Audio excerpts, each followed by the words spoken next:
in med school is the foundation for the evaluation and management of urologic, not only urologic patients, but all of the patients. Well-obtained history and PE provides the diagnosis or at least directs us to arrive at a correct diagnosis. So before anything else, before taking the history of the patient, we must introduce ourselves to the patient and make sure that the environment is warm and clean. We may also explain what he should or they should expect throughout the course of the history taking and the physical examination, and also to make sure that the patient understands by assessing his level of comprehension as well as his gestures. As of the nonverbal clues can give us an insight whether there is a need to explore more of the information that was given to us. Now, a complete history includes the following. So the general data of the patient, chief complaint, history of present illness, past medical history of allergic reactions and medications, social and family history, sexual history, and the review of systems. So in the general data, we usually ask about the name of the patient, the age, the sex, the birthday, the occupation, and etc. So we should know in this time that the knowing the current and the prior occupation of the patient may give us an insight into what possible exposures that the patient had, like carcinogenic exposure, agents, and etc. So next is the chief complaint. The chief complaint is the reason why the patient is seeking urologic care. So this should be the focus and the target to allay the immediate concern of the patient. From there, the differential diagnoses are formulated and narrow history of present illness. Next would be the history of present illness. So the HPI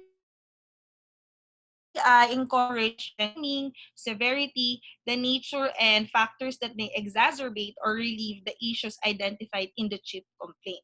So differential diagnoses are created based on the chief complaint, and then questions are then asked to help to support or oppose the diagnosis. So the usual chief complaints of the patients are the following. So number one is pain, which is the most common chief complaint elicited while obtaining the history of present illness. Therefore, we can ask the following in order for us to narrow down the differential diagnosis. We can use the OPQRSTU to ask for the pain of the patient. So, what is the onset of the pain or when it first felt by the patient? So we can know that if the pain is acute, in a urologic side of pain, it is usually caused by an obstruction or an inflammation of an organ. P, precipitating factors or alleviating factors or exacerbating factors. What activities does the patient do, or what does he do to relieve those signs and symptoms that he is experiencing? Q is the quality. We can ask the patient to characterize the pain, but we shouldn't give clues to what kind of pain that the patient has. We can give like examples of, is it stabbing, is it throbbing, but we just give that characterization if the patient doesn't can't be able to express themselves. Sorry. 4R is the radiation or the region where the pain is felt. So we should know the location, or they could point out the maximal site of pain to make sure that the area wherein they are pointing at is the exact area where they felt the pain. Also, we should ask if it is really pain or tenderness. Next would be the severity of the pain. So we can ask the patient if it's mild, moderate, or severe, or we can use a pain scale of 1 to 10. T is the timing wherein the patient felt the pain. So we can ask for how long is it, or does it usually occur in the morning or in the evening. And U is for the underlying signs and symptoms or the accompanied signs and symptoms. We could also have a good understanding of the nervous system, anatomy, and physiology to facilitate comprehension of of associated signs and symptoms. For instance, the celiac plexus is responsible for the visceral innervation of the foregut and the kidney. So, an irritation to the kidneys may result in paroxysmal nausea and vomiting. These are the sample or the examples of specific pain in urology. For example, number one is renal pain. It is typified by the location in the ipsilateral costovertebral angle, just lateral to the vertebral spine and inferior to the 12th rib. So it may be due to the obstruction of the ipsilateral collecting system that may be perceived by the as a or an inflammation of the renal parenchyma, which is manifested as flank pain or CVA tenderness. The next one is the ureteral pain. It is usually due to an obstruction, which is acute in onset and located to the ipsilateral lower quadrant. The point of ureteral obstruction may result in referred pain to the ipsilateral scrotum or the penis. Ureterovesical junction obstruction may also result in irritative voiding symptoms that will be discussed later. Next would be vesical pain. It may be due to an inflammation or distension due to an obstruction of the bladder. In vesical pain, the patient may also report a relief of the pain after voiding or may report sharp stabbing pain after voiding. So we should take note of that. For prostatic pain, it may be due to, of course, the inflammation of the prostate and may be confused as rectal pain. So some of the irritative voiding symptoms also is urinary frequency, urgency, and dysuria, which is also often associated with prostate. Next would be penile pain. It may be due to paraphimosis, ulcerative penile lesion, or referred pain from cystitis or prostatitis in the flaccid penis, while a Peyronie disease or priapism may be caused by the rigid penis. So next would be scrotal pain. It is due to an irritation of the scrotal skin such as an inflamed pustule from an ingrown hair or from a testicles and the cord within. So inflammation of epididymis testicles, torsion of the testicles, or varicocele can be the cause of scrotal pain. Another complaint of the patient may be hematuria. As we all know, hematuria is the presence of blood in the urine, and it is one of the most common concerns in adults, which may signal a urologic cancer in up to 25%. It is very important to ask a thorough history of present illness for hematuria as well as the age, presence of irritative symptoms, smoking history, exposure to industrial chemical use, as these are the risk factors for detecting cancer. After which, we should rule out if there is a presence of infection or urinary tract infection, nephrology, a recent trauma, or recent urologic manifestation, as these are the possible causes of hematuria. Now, we should know that what kind of hematuria is the patient experiencing. Is it gross, or we can see it in the urine that it appears red or bloody, versus a non-blood tinged urine, but in the microscopic level, there are presence of RBC. So the hematuria could also be mistaken with gross hematuria. For pseudohematuria happens when there is dehydration and you can see grossly that there is blood in the urine. So to be able to differentiate gross hematuria from pseudohematuria, we collect midstream clean urine, then we see it in the microscopic level. Next would be knowing whether the hematuria is seen in the initial, entire, or terminal hematuria. It will give us clue to whether what is the pathology of the uh, hematuria. What will we think if we see these kinds of hematuria? For example, in initial stream hematuria, we may think about prostatic or ureteral source, or if it's in the terminal part or portion of the urine, it may be because of bladder neck irritation. Though hematuria may be painless, it may also be painful because some clots may be there and obstruct the upper urinary tract. Next would be lower urinary tract symptoms. These are symptoms associated with the urinary bladder and its outlet. The most commonly it is caused by obstructive versus irritative causes. Some of the causes of obstructive lutes are the following: BPH, obstructive prostate cancer, or whatever may obstruct or narrow the caliber of the urethra may cause obstructive lutes. And for irritative lutes, it may be caused by an overactive bladder, cystitis, and prostatitis.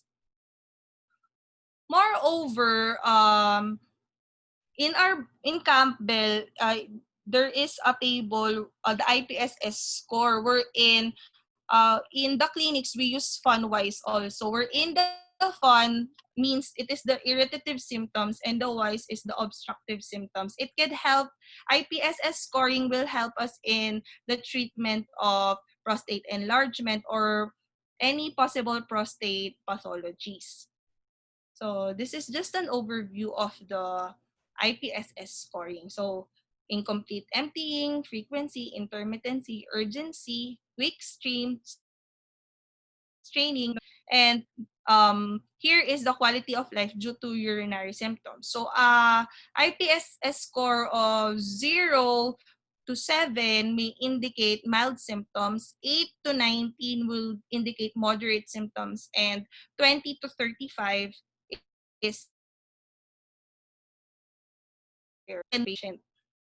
So some of the encountered terms would be urinary urgency, which means there is a difficulty in postponing urination. Dysuria is painful urination. Urinary hesitancy is the delay in the start of urination.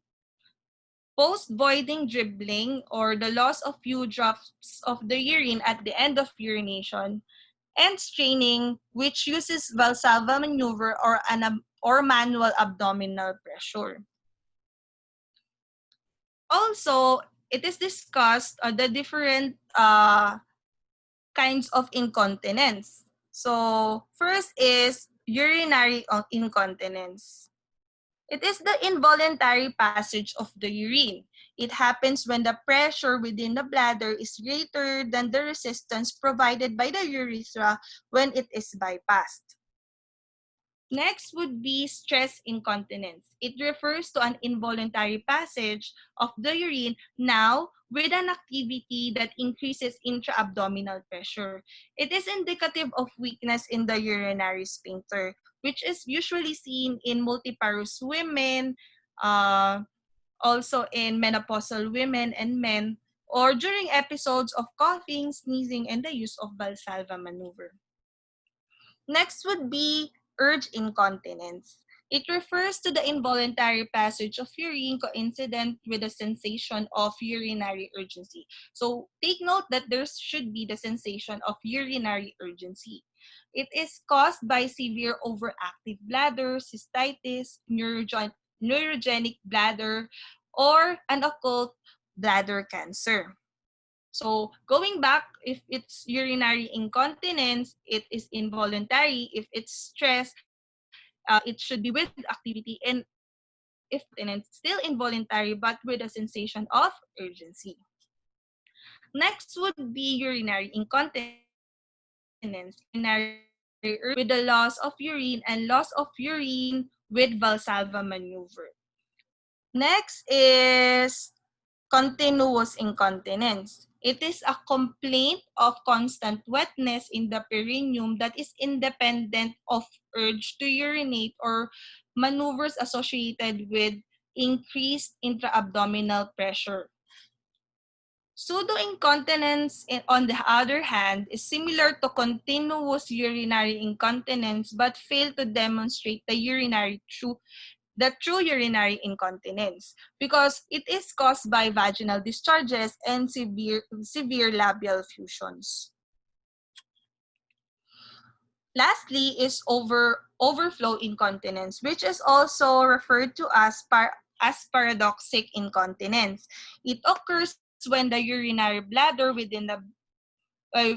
volume within the bladder approaches and exceeds the capacity, resulting in an increase in intravesical pressure greater than the urethral outlet resistance. I'm sorry, I still have to. So functional incontinence now is due to the limited mobility or limited access to toilet or urinal. And last would be enuresis. It is a urinary continence during sleep, which is normal up to age 3.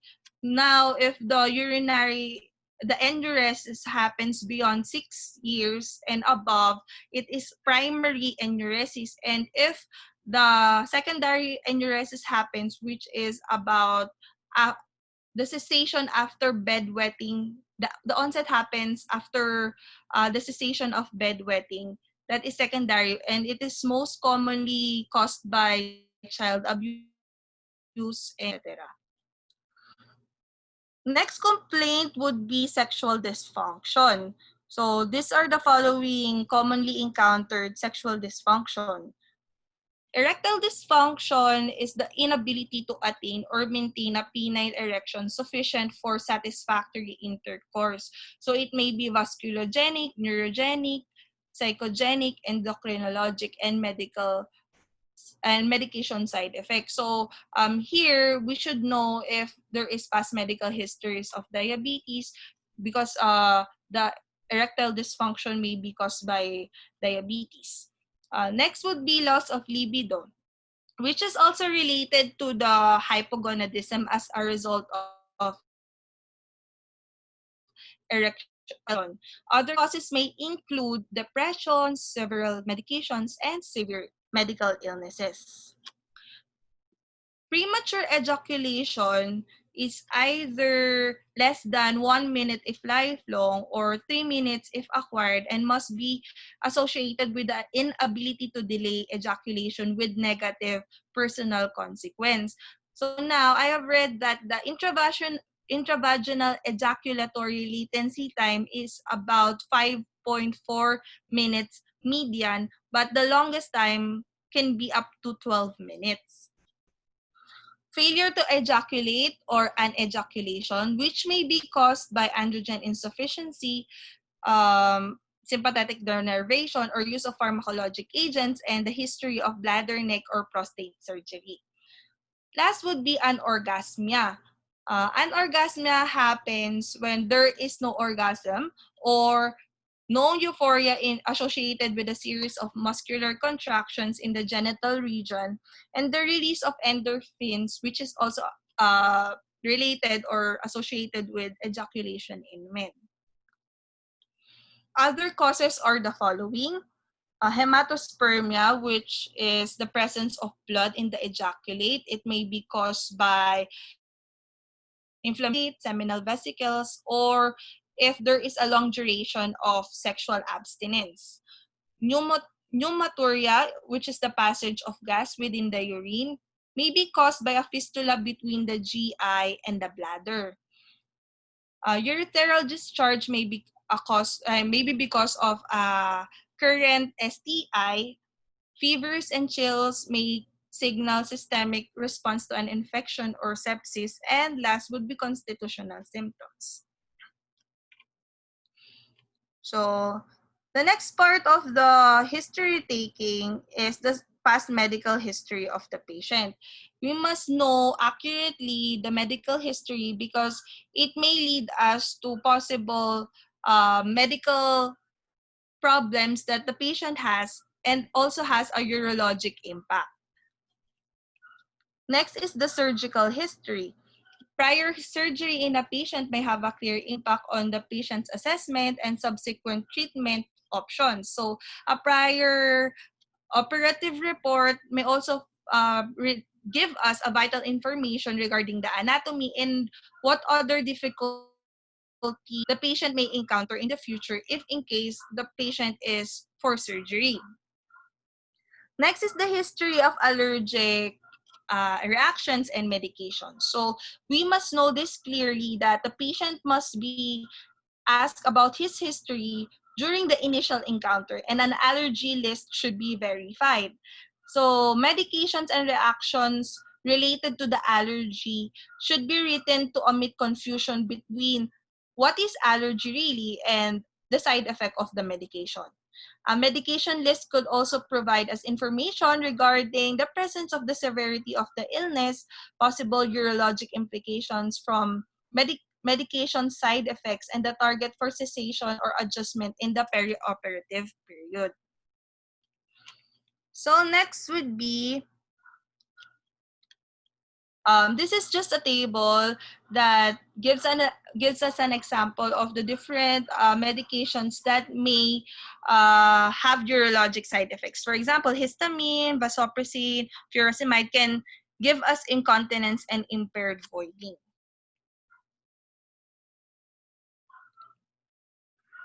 So next part of the history is the history of the social and family history. So the social history includes an evaluation of the tobacco, alcohol, and illicit drug consumption of the patient. So we should know if the tobacco or the cigarette is being chewed, smoked, or vape, how many pack years, how many bottles per occasion, and also what type of drugs has been consumed. The family history now gives us a clear genetic component associated with different kinds of diseases that may have also urologic manifestations. Next is a sexual history. So we know that patients may engage in sexual behavior with single or multiple people with the same or different gender. So we should non-accusatory questions because it is important to assess for STIs and also social support structure. Last would be the review of systems. The review of systems is comprehensive. It is a checklist-based system to determine if there are any complaints or of the ailments that the patient may have. So whatever that is not asked in the chief complaint or the history of present illness, we can ask here in the review of systems.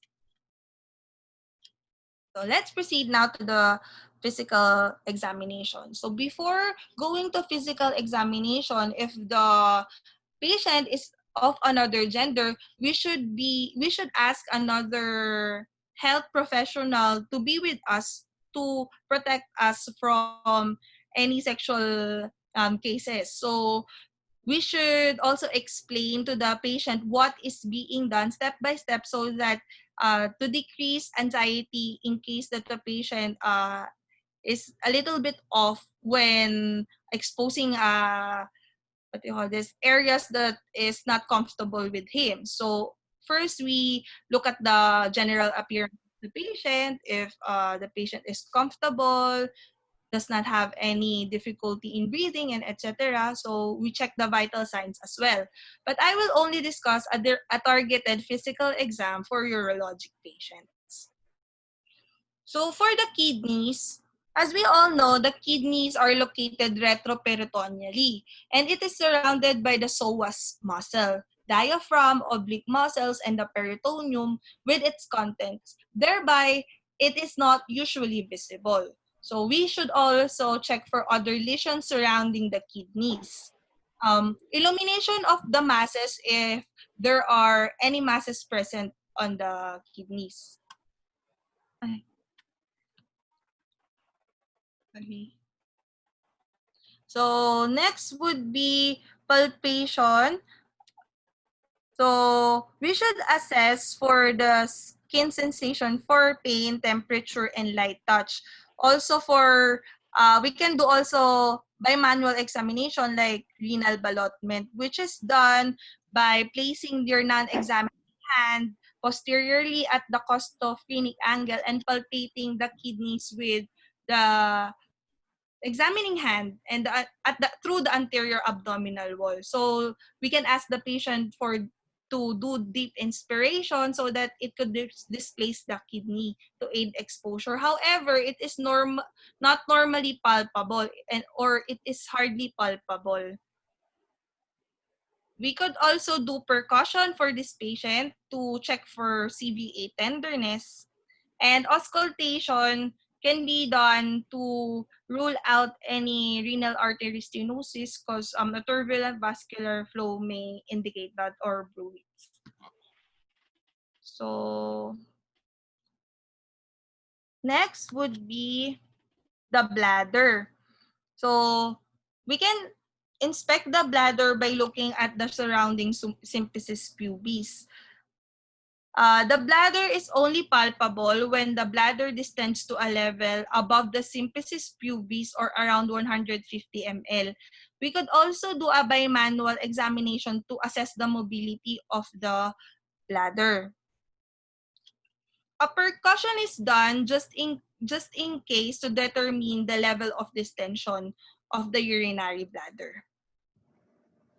Next would be the penis. The inspection of the penis, in inspection of the penis, we could check the hair distribution, lesions, the presence or absence of a foreskin. We should also ensure that there are no penile tumors by retracting the foreskin, as most of the penile tumors involves the prepuce or the glans penis. So we could also do Tanner staging in pediatric patients, inspect the location of the urethra, and we can check for stenosis or discharge. In case that the patient has discharge, we can collect sample for us to know what causes the discharge. We could also do palpation, wherein we palpate the phallus and the urethra, because rigidity in the phallus may also gives us diagnosis of Peyronie disease. So next would be the scrotum and contents. So for the rectal skin, and if there is any presence of tinea cruris, cellulitis, or Fournier's gangrene, which typifies necrotic black skin, foul odor, dishwasher discharge, and crepitus. We could also check for the size of the testicle, which is around 6 centimeters by length and 4 centimeters by width. And if there is any varicocele, so we can do transillumination test. So we could check also the cremasteric reflex by doing a light touch in the inner thigh of the patient. And if the patient is a pediatric patient and there is an absence of cremasteric reflex, we may think that there is possible testicular torsion.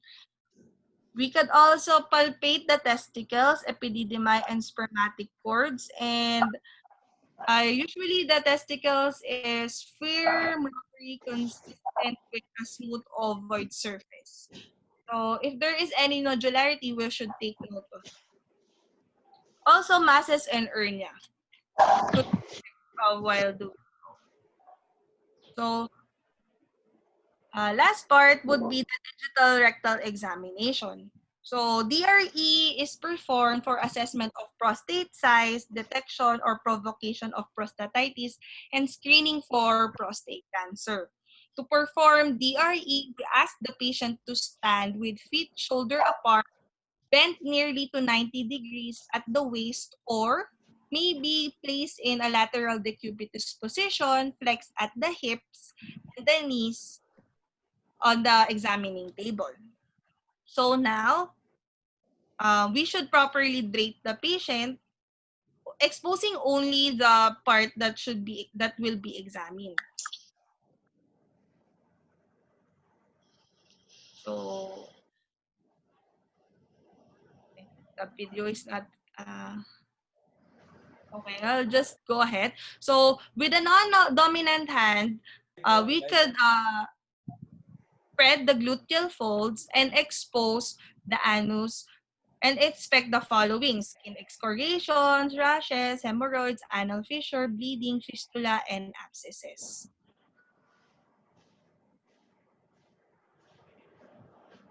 So next, we will adequately lubricate the dominant examining finger into the anal canal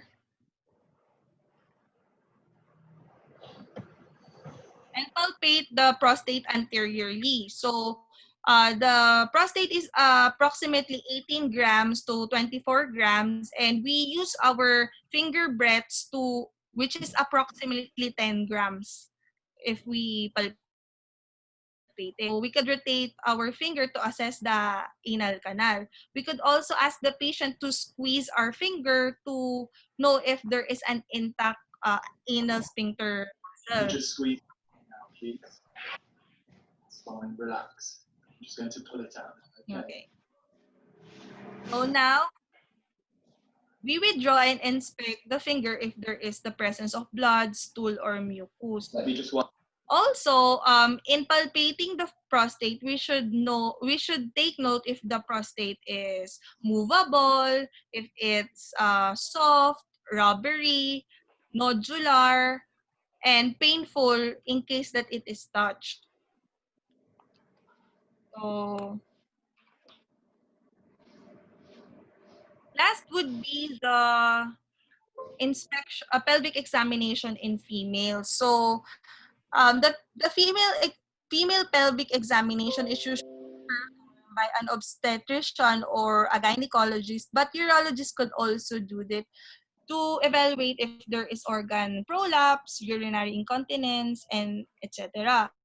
So we ask the patient to disrobe and wear a gown to and be placed in the examining table with stirrup. So we inspect the external genitalia and introitus for atrophic changes, erosions, ulcerations, discharge, or warts. Also, visualization of the vaginal wall and evaluate for prolapse via Valsalva maneuver. So, next would be palpation of the urethra for masses and as well as doing a bimanual examination to check for pelvic mass and tenderness. So we place one or two fingers of the dominant hand into vaginal vault and placing the non-dominant hand over the abdomen for palpating adnexal masses or pelvic masses. So that's the end of my report. Thank you. Yeah, thank you, Kalina.